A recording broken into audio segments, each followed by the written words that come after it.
حضور نبی اکرم صلی اللہ علیہ وآلہ وسلم نے ارشاد فرمایا، عورت، نماز اور خوشبو مجھے پسند ہے۔ تم میں اچھا وہ ہے جو اپنی عورتوں سے اچھا سلوک کرے۔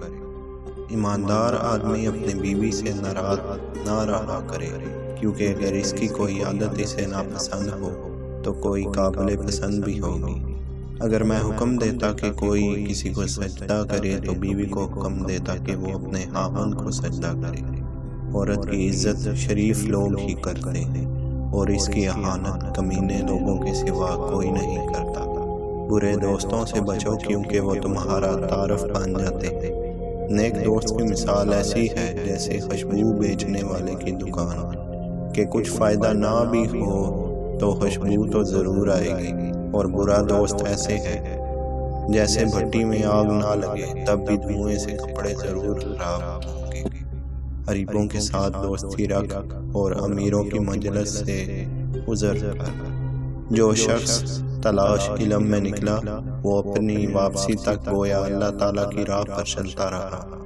ایک عالم شخص شیطان پر 1000 عابد سے سخت تر ہے، اور عالم کو عابد پر ایسی فضیلت ہے جیسے 14ویں رات کے چاند کو تمام ستاروں پر، کیونکہ عالم وار سے انبیاء ہیں۔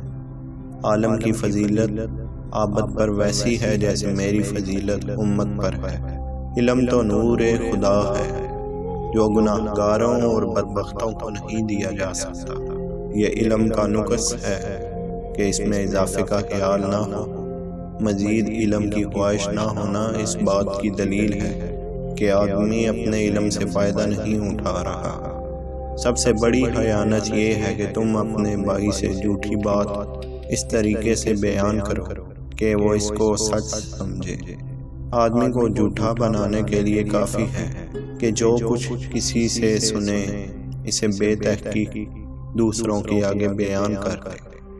مسلمانوں میں اس شخص کا ایمان کامل ہے جو ان میں سب سے زیادہ خوش اخلاق ہے۔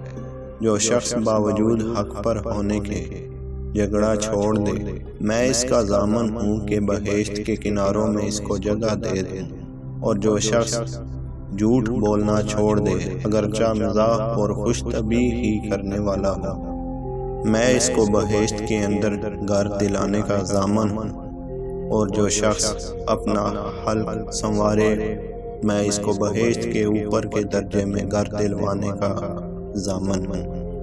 مومن نہ تو طعن کرنے والا ہوتا ہے اور نہ لعنت کرنے والا اور نہ فحش بکنے والا۔ دینی امور کے اظہار میں کسی ملامت کرنے والوں کی ملامت سے نہ ڈرو۔ خدا کے بندوں میں بہترین بندے وہ ہیں کہ جب ان کو دیکھا جائے تو خدا یاد آ جائے، اور خدا کے بندوں میں بدترین بندے وہ ہیں جو ادھر ادھر کی چگلیاں لگاتے پھرتے ہیں، دوستوں میں جدائیاں ڈلواتے اور پاک لوگوں پر تہمت لگاتے ہیں۔ حیا ایمان کی علامت ہے، اور ایمان جنت کا ذریعہ، اور بے حیائی گندگی ہے، اور گندگی دوزخ کا موجب ہے۔ حیا سے صرف بلائی ہی حاصل ہوتی ہے۔ حیا اور ایمان دونوں باہم ملے ہوئے ہیں۔ جب ایک اٹھا لیا جاتا ہے تو دوسرا بھی اٹھا لیا جاتا ہے۔